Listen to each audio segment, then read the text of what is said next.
Hello, Internet, and welcome to SonyCentric, the Outerhaven's official PlayStation podcast. I'm your host, Jason Kwasnicki, and I'm joined, as always, by the faithful, the list keeper, Mark Sullivan. How's it going? And she's back again. Assassina-san, Delaila Lugo. Good to be back. Hello. Yeah, it's been a while. What is it, 2 weeks? I think I missed just last week. Just last week. Yeah, it was quite a lonely episode, just me and Mark. Yeah, it was rather intimate, but no. Aww. Intimate for you. Wow. For me, I prefer slightly more cultured people. You know, people who can actually understand my Hunger Games references. Oh yeah, well, you know what? He doesn't even know what the quarter quell is, Delilah. Yeah, I don't know what that is. You know what? You might have been alone either way, because I don't watch or read the Hunger Games. Oh, sweet. God damn it. Sorry. Take that, Jason, and your ridiculous references of books that star Jennifer Lawrence. Yo, man, J-Law, it's not just books, it's movies, it's life. I know, I'm just like... God. The Hunger Games is life, Mark. Okay. Alright, moving on. So, some of you might be asking, because literally every episode since E3, we've said we'll be doing it the next episode, but we finally got enough people here from the original E3 predictions episode that we think it's fair that we can go back and look at those predictions, score them, see who won.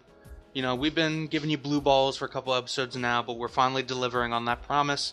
Of course, I did not look back at all. I do not remember any of the predictions I made. Well, I remember some of them, one in particular. But thankfully, I have a faithful co-host who has gone back and tallied the score. So let's go through this. Mark, I'm going to hand it off to you for this introductory segment. Okay, so... we're going to begin here with two of you, Jason and Delilah, both had the prediction that Resident Evil 7 was going to be announced.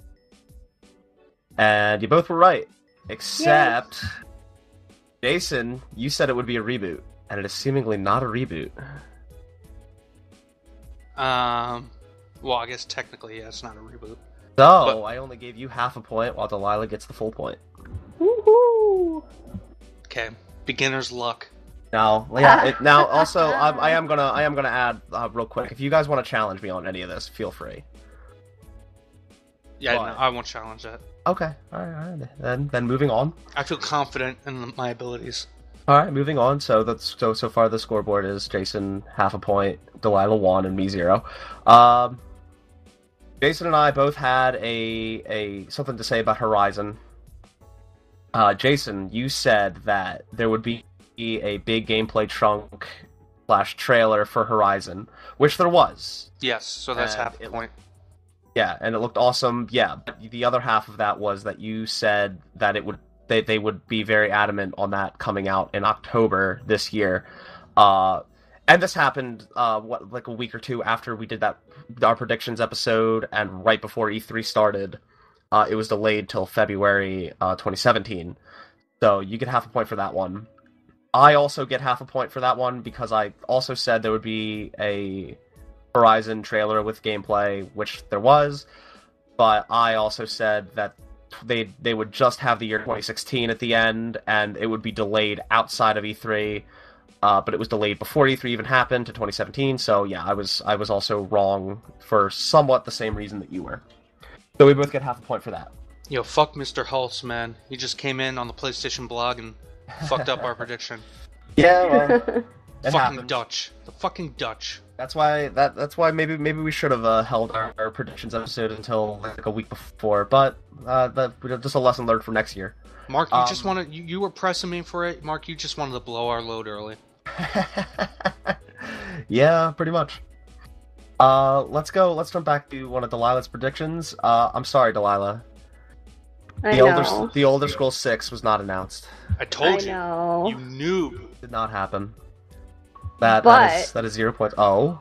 not that it counts as a point. It's still 0 because nothing at E3 happened. But the somebody confirmed that it was in the works, but it'll be a very long time. Oh yeah, well, we even discussed all the predictions episode. We had no doubt that they're working on it.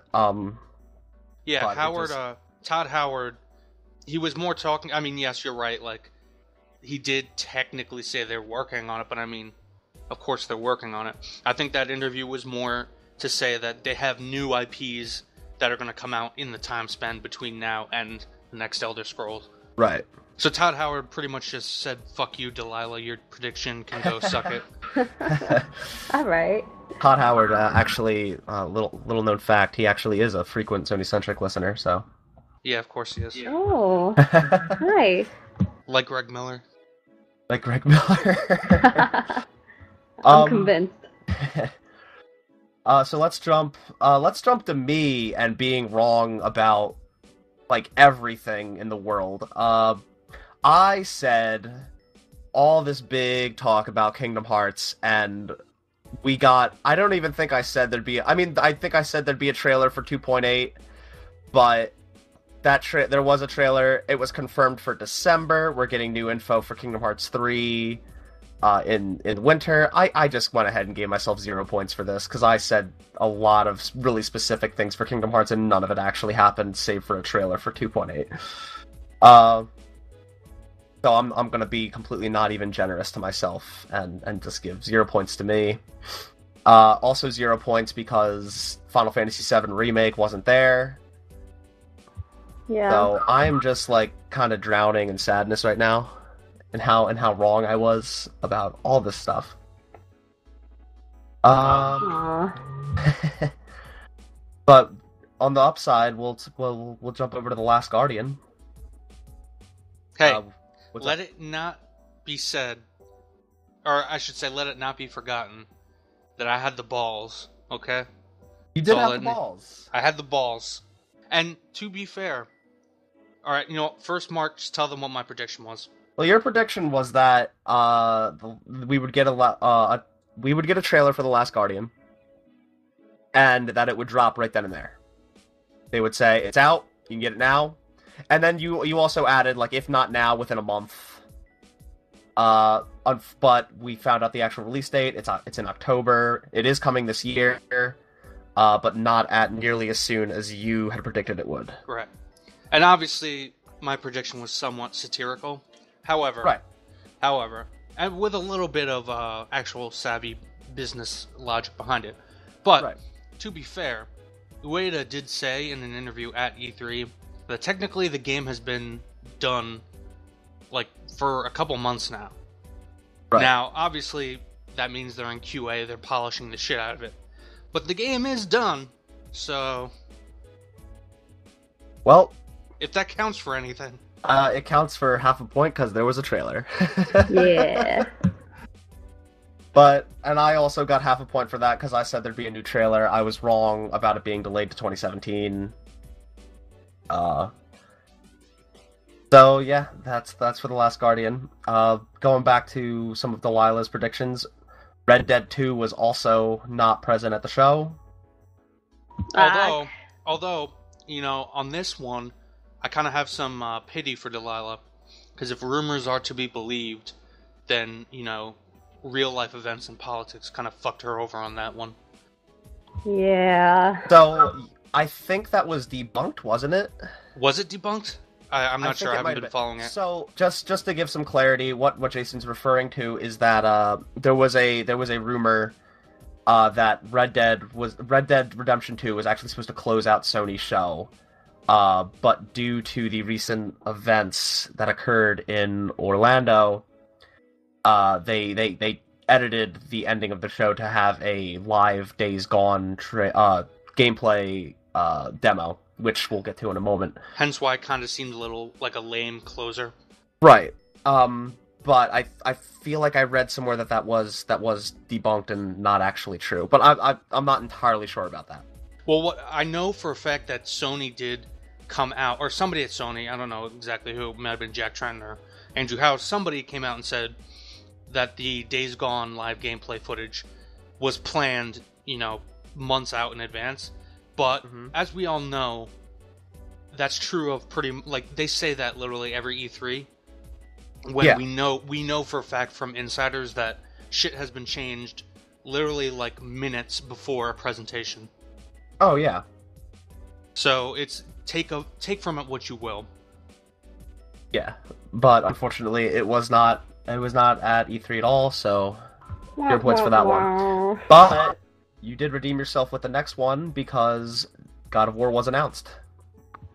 The opener too. Ooh. And also I just want to point out, and I'm not giving myself any points for this because it was made on the spot during our predictions episode, but I went a little ballsy saying that it would open the show, and you guys did agree. Yeah, I think we all pretty much agreed on God of War.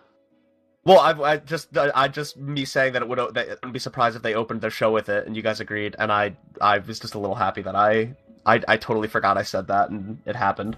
Yeah. But you got a point for that. And let's jump. Speaking of, because we kind of glossed over the Days Gone topic, I made a prediction that the Sony Ben would debut their next game. Was Days Gone? It was not Dead Don't Ride. Yo, fuck that. Because even people who had heard about that game years before were still under the impression that it was Dead Don't Ride. Yeah, but I still went specific, saying that it would be called that. It was somewhat of a horror game. It's in the same vein that I guess The Last of Us could be considered that sort of genre. So I gave myself half a point. Solely because they did debut their game. Did I not put that down? No. Man. You did put down that Naughty Dog would announce their next project. Yeah. And they did not. Man. So, 0 points on that one. And also, to finish off Delilah's predictions, you said that The Last of Us 2 would be teased and or announced, and that did not happen either. So, 0 points on that. So far, the tallies... Oh, I don't even know what the tallies are, because I'm jumping around here. So, we'll tally them all up at the end. Good job, Mark. I got them all here. I'm jumping around so much. Last two predictions were Jason... Well, I'm sorry, last two predictions. Jason, you said that Spider-Man would be announced. Boom! And that did happen. And you also did mention that you did not think it was Sucker Punch. You were right. It was Insomniac. Boom! So you get a full point for that one. Yeah. You get a full point for that prediction. I want the meatloaf now, Ma. Oh, that sounds really good, actually. I said, for my last prediction, that the reason that they haven't said anything about Neo was because they were waiting for E3. We found out right before E3 that Neo would not be there. Yo, Andrew House just fucked you up. Yeah, so Neo, while it was confirmed, it was not at E3. None of the other stuff I said would happen happened, such as the PS4 price drop and the price of $399. I gave myself 0 points for that. Okay. And now here's the last one, which I'm just gonna go ahead and say, Jason, you won. Boom! Right Use now, my host powers to nunchuck you all. Right now, the tally is you got the full point for Spider-Man. You got half a point for The Last Guardian, half a point for Horizon, and half a point for Resident Evil 7, which would put you at 2.5 points. Delaila, you had 2 full points, 1 for Resident Evil 7 and 1 for God of War. I had 1.5 points with Sony Bend, Horizon, and The Last Guardian. Hey man, 50% ain't bad when you're going up against 25%. Fail is relative. And since you would have won anyway, I will go ahead and say the other prediction that you made, which was just about Destiny. You said that the new expansion would be announced, that it would be coming in September, but it would be at the Sony conference. It was announced a couple days before E3 had begun during a live stream. So I'll give you half a point for that. So either way, with or without that last prediction, you won. Yo, I'm just Congrats. right now I'm imagining my play of the game. I threw I threw a Pokeball and Spider-Man came out and he just webbed you all. And it was like good. It was like a pentakill or whatever. I don't know. But that's the predictions roundup. Jason won this year. So maybe we'll do this again for I don't know, Gamescom or something? Maybe. Yeah. And Jason, I just want to say the reason why, and correct me if I'm wrong, Mark, the reason why you thought that you mentioned Sony Benz is because you did, but you said that it would be either Sony Benz or God of War, but not both. So Yeah, both you would be wrong. so when at the end of the episode we were doing our you're right, Delaila. At the end of the episode we were doing our what are the 3 things that you think are most likely to happen? And this was just separate from our predictions. This was just a fun little thing Jason added at the end. Jason, you said that either God of War or Sony Ben's game would be debuted, but not both. Ah, okay. Yeah, now I remember. And we did like the list of like 3 most likely. Yeah. Yeah. So that's not. I didn't factor that into our points because those weren't our actual predictions. That was just a thing you put in on the spot. Yeah. So, but Delaila is correct. That is where you mentioned it. Cool. All right. Your whole play of the game thing was a good segue. Yeah. Play the game. Oh, right. Because of our next topic. So yeah, because of our next topic. So moving on from my complete and total victory that I'll jerk off to later tonight. Now he's gonna rub it in for the next month. Overwatch. So, console players in Overwatch, if you've been still playing Overwatch, which a lot of people have, apparently 10 million people fucking bought the game. Although that number is not specific to any one console, that's just across the board. Right. But console players in particular have been complaining about our favorite Swedish dwarf, Torbjorn. Did I just say dwarf? It's dwarf. I meant to say dwarf. It's like I was like so focused on making sure I got Torbjorn, the fucking Swedish pronunciation right, that I like Swedishly pronounced dwarf. Yeah. Anyway, our favorite Swedish dwarf, both statistically and just from anecdotal evidence, dude was, I mean, he still is until they put in a patch. He's fucking OP. He's got like a, what is it? It's 59 or 69% win ratio, which is the highest of all heroes. It's something relatively high, yeah. It's like, I think it's 59%, and then the next down is Symmetra with 57. However, that's kind of a special scenario because not many people play Symmetra. So typically the top tier players are the ones playing Symmetra. Right. And then from there, it's like the next one is like 30 something. So statistically speaking, Torbjorn is OP. But just from anecdotal evidence, as we all know, one of the famous, or I should say most known kind of joke team compositions is, wouldn't you know, 6 Torbjorns. Just 6 turrets that can auto-aim and do massive damage, and you can't really react to them. Once you hear it click, and you know that you've been tagged, you're dead. Yep. And very hard to counter. There are counters, it's just particularly hard when you can't react in time. And so, Jeff Kaplan, from Blizzard, got on Reddit. There's been an ongoing Reddit thread about how Torbjorn has kind of been fucking up the console community in Overwatch. Right. And he announced that there will be a nerf incoming to Torbjorn's turrets specifically, a damage nerf of 30%. Obviously, PC will remain unchanged, and he said ETA, I'm quoting, he said ETA mid to late July, depending on first-party certification times. And a large part of the reasoning behind this, as I said, is the fact that console players are somewhat limited in their response time due to the analog sticks being less precise than a mouse and keyboard. So, Yep. I think everybody here can pretty much agree that Torbjorn had become a problem. Absolutely. Yeah, especially because I don't know how many times you guys have experienced a match where you go up against 6 Torbjorns defending.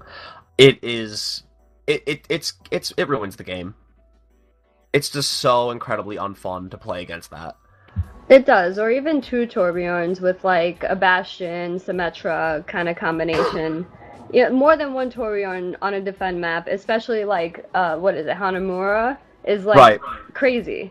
Especially where Hanamura it only has really 2 openings, and they're both relatively in the same place. If you set up your defenses right, you can the attacking team can barely breach those gates. And I want to add a little bit more information, more specifics.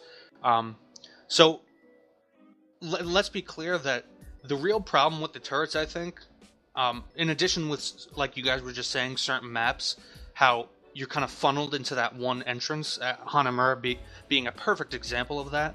Right. The real problem is the accuracy. The turrets are not player controlled, and they have pinpoint accuracy.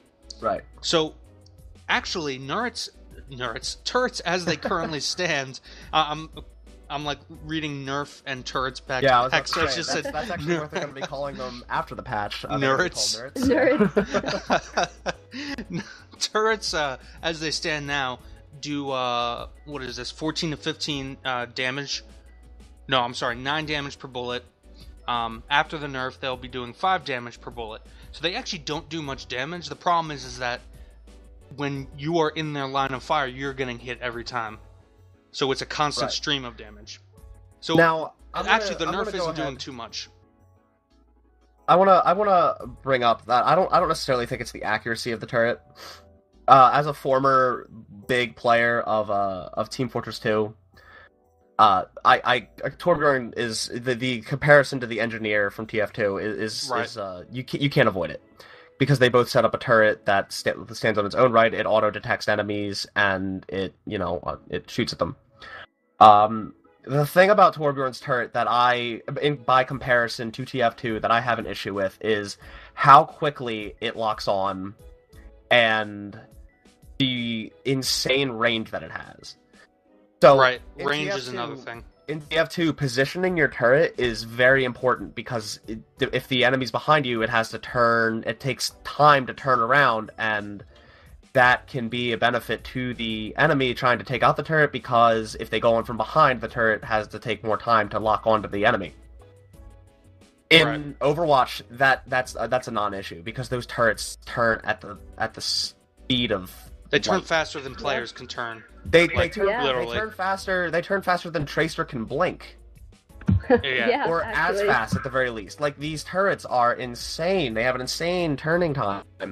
And adding on to that, it's the range. Again, Hanamura is the biggest map that I have a problem with this, because the second point, there's a long distance between going through into that building and getting to the point. There's a turret set up there. You don't even have to be anywhere near the entrance. It still sees you, and it still guns you down.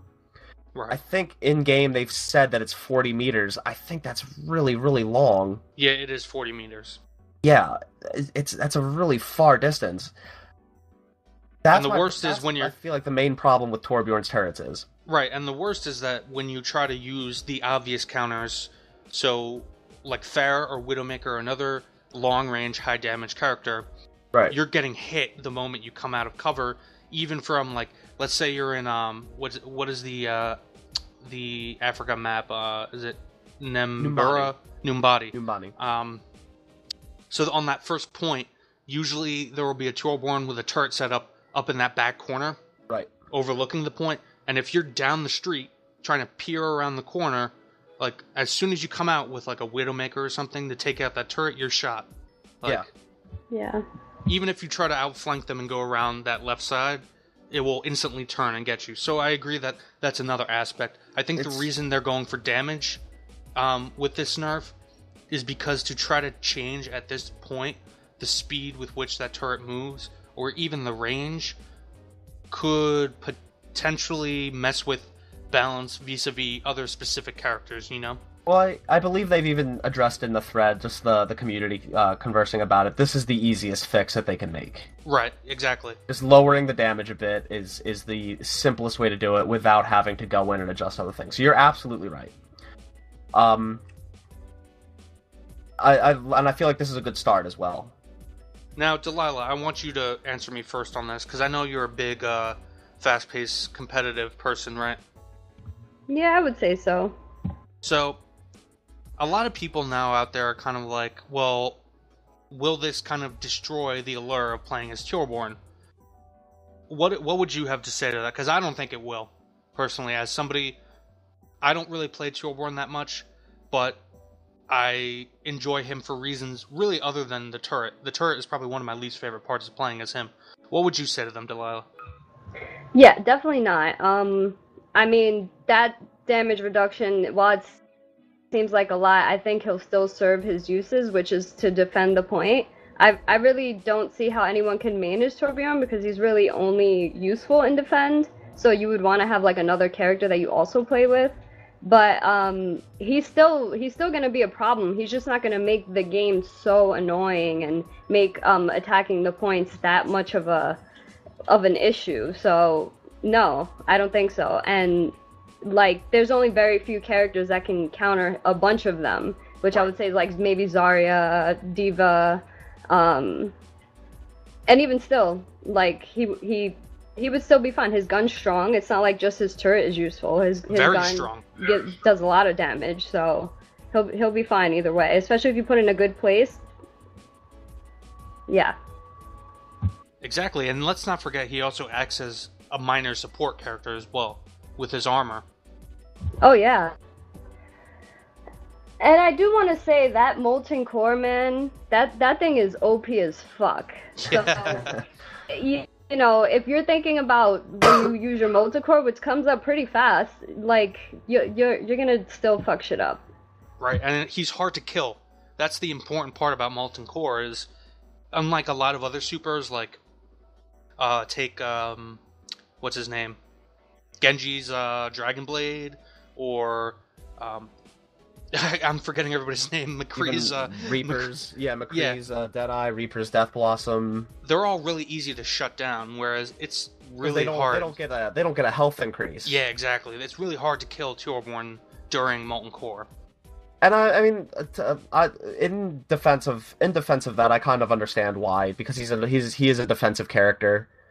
And just based off of what he's typically supposed to be doing, which is defending and maintaining his turret, like, I kind of get why you popping his ult would increase his survivability. As far as the turret goes, I feel it's just OP just because that damage output is so high, and this is going to somewhat fix that. Yeah, it's a high. Well, it's relatively high damage output. But like you were saying before, it's also that it's so consistent and so fast. Like, right. The turret is never in a lull period. It's always turning to something else and firing. Right. So you're always putting out damage. Like, the strategic positioning of the turret is somewhat diminished because, or at least the ability to be able to strategically position it, because it can pretty much hit anything from anywhere reliably. Yeah. Yeah, and if it breaks, you can just throw down another one really fast. Yeah, that too. Yeah, I think the cooldown is on turrets is a little crazy. Keep in mind that during like the alpha and beta, his turrets were even stronger, and that like it had like I think it had actual less cooldown, but yikes. But yeah, so I think everybody agrees that Torbjorn was a problem in the console space. I think we're pretty much agreed that. What were you gonna say? No, just because, you know, playing with analog sticks, we do take more time to do certain actions than it would if you had a mouse. Mm-hmm. It's true, and I have my sensitivity pretty much maxed out, and I still have a hard time. Right. And it also has to do somewhat with the fact that this is a game that was designed originally with the PC in mind. Right. There are shooters where, like in a shooter like Destiny that's designed ground up for console, something like that wouldn't happen. And these are little things you can see, like, you know, stationary guns in a game like Destiny move far slower than something like they do the Torbjorn's turrets. It's just little things like that, little design elements. Although, I think we agreed before the show, we're not going to get into another PC console argument. We've done that before, and people weren't too happy. Yeah, we don't need to get into that. But just before we close out the show, so how are you guys feeling about Overwatch overall? You know, there were a lot of people who were dubious that the game would have legs because of the amount of content that was present, the amount of variety. We're now at this point, what has it been, like a month and a half since it released? Think about maybe a little over a month. I don't know, if a month and a half yet. So like a month and a week, yeah? Something like that. Okay, so, yeah, I don't have the date off the top of my head. But, what are you guys thinking about, not just for you personally, but when you go into play, what is the community like? What are your matches like, as opposed to when this game first launched? Do you think it still has the fire? Has it gotten better? Has it gotten worse? I better. feel like it has gotten better. I feel like this would be a more pertinent conversation to have after competitive is launched. True. That's fair. That's fair. Because personally, I've been playing a lot of Overwatch. I just reached level 70.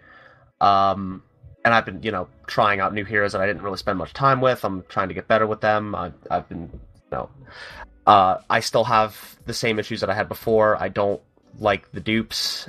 And, we've gone over how having, 6 Torbjorns is just completely unfun. That's true of a lot of other things. Like, going up against a team with, 2 or 3 Junkrats. I actually did that earlier today. It was 0 fun. You know what I find a lot of... Yeah, there are 2 things that are happening. It used to be that there were a lot of people duping up on Bastion. That happens far less now. Right. And actually, I feel like in my experience, dupes in general happen a lot less. There are a lot more players that are conscious of team composition and teamwork. So that's nice. But when you do have dupes, I always find it's a really shitty character to dupe, like Genji, or like you said, Junkrat. Yeah. Right. And it's always on my... I find that duping as Genji is it's bad for your team because Genji is so squishy and... I'll disagree just depending on player skill because I've gone up against a team of 2 Genjis and they've whooped our asses. I guess it's possible because Genji has such a high skill ceiling. Right. So it is possible if you have good enough players. But I always find when my team is in a vice on attack, you'll have a bunch of players all of a sudden switch to Genji at the same time. Yeah. But they'll use their the quick blade attack to try to close in on the point, but then they'll stop short just in front of 3 different enemies and just get mowed down. They don't understand the concept of trying to move around the flanks.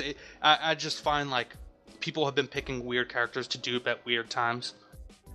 That's a fair point. But it happens less is I guess my overall point. It does happen less. I would agree with you there. I'm just saying once competitive's introduced, I feel my opinion on my opinion might waver. Solely because dupes will be a lot less frequent, or I don't think they're allowing that at all in competitive, are they? I'm not entirely sure of the details, but dupes is still a problem for me. I just want to say the counter for dupes is dupes, unfortunately. Yeah. And I have seen some stupid dupes. I have seen 6 Genjis and we just waxed them. 6 divas waxed them. When it's 6 Torbjorns, like I said, on a defend map, you have to pick 2 Zaryas, 2 Lucios, and it's just boring. It's not fun. It takes everything out of the game. The point of the game is to have good team composition, to have a variety, where everyone's personal playstyles comes into play, and then you're adapting to the character and the team that you're playing against. It shouldn't always be about skill. It should just be about the team composition based on the map and the team mode. And unfortunately, there are still a lot of dupes, and it's making the game boring. When you're faced up against that. I hate that I had to play 2 Zaryas and 2 Lucios to counter Torbjorns because it just wasn't fun. Especially if you don't like playing as those characters, it takes away from it completely. And for competitive mode, it's just gonna piss me off, because what if I don't want to play as those characters? Yeah. Exactly. I don't know if they've specifically... I know that I think Jeff Kaplan said something running 6 Torbjorns will definitely not be allowed in competitive. I think they are working out special rules regarding duplicate characters. But Blizzard in the past has said that hero stacking is a quote-unquote a core concept of the overall strategy. So I think they might be allowing it in competitive to a lesser extent. I think they're going to be limiting how many of one character can appear in a match. However, I'm searching around right now and I can't find a specific point where they mention it. I've read through the lists of the different features of the competitive mode in terms of ranking, but I don't think they've actually mentioned what will be going on with hero stacking. There might be nothing going on at all. It might work the same way it does now. Okay, well, I'm not sure. I'm not entirely sure either. The other issue I have that I feel it most likely, of course, should be addressed in competitive I've been noticing this a lot lately. After the first point is lost, the losing team, like one or two members will just leave. Yeah. Well, that And- they've addressed. Yeah.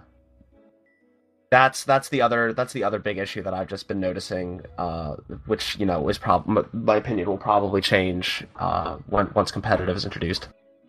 Like, basically, I think they've said in competitive that if you quit before a match is over, that you will not be able to enter matchmaking at least until that match is done. And that's usually how it is with competitive games. I just didn't want to say that was gonna be a thing before I Right. knew for sure. But if you're confirming it for me, then that works. I think again, like, I'm trying to look up all this stuff as I'm talking, but No, that's I'm fine. fairly certain that Kaplan said that. No, yeah, you're right. I remember that. Okay. That's my other main issue that I've been noticing that I would want to be addressed, and if it's being addressed, then great. Awesome. So I think overall we're all still having fun with Overwatch. Oh yeah, it's only getting Still funner addicted and funner to for the- me. Still addicted to that nice blue, crystal blue. I think I've put in almost 60 hours now. I've put in 56. Crazy to think about. 61. Nice. I was looking online, actually. It's interesting how quickly Overwatch has closed the gap with League of Legends in terms of like viewership on streaming channels and Oh wow. and just overall like percent. I think the standard metric they were using, funnily enough, was the percentage of people in Korean internet cafes playing Overwatch versus League of Legends. And like the gap got really close. So it's interesting to see, which one, because LoL has been like the competitive game for like so long in that sense. To bring this all back, if you like this video, and I hope you did, then please hit that like button. And of course, you can subscribe to www.youtube.com/theouterhavennet. Hit that subscribe button, get all of our video content, get updates when it's coming. You can check out our other podcasts like Experience, our official Microsoft podcast, our A1 anime podcast, and so on and so forth. We put out lots of good shit, people. Leave a comment in the comment sections below. What do you think of Overwatch? Do you like the fact that they're cutting off that Swedish dwarf's dick? They're nerfing him to hell. Are you a fan? Are you not? And as always, feel free to compliment me on my victory in our predictions game. As always, folks, I'm your host, Jason Kwasnicki, at SolidQuas. I've been joined by Mark Sullivan, my co-host, at Nibelheimian. Some of that FF7 goodness, some Yeah. Nibelheim. Yeah. If folks haven't gotten the reference 26 episodes into this podcast. Yeah. And of course, we are joined by the lovely Delaila Lugo at Assassina-san. What is the origin of Assassina-san? Well, I was really into Assassin's Creed 2. It started there. Assassina kind of gives it more of a feminine Spanish kind of thing. And then San is just, The that Japanese. Japanese, recognizing people as my It's an equals. honorific. Yeah. Yeah. Oh, I'm Mark. Yep. I can speak Japanese. Oh, yeah, I can. Oh. Anyway, folks, once again, this is SonyCentric. Peace out, Internet. Later. Adios.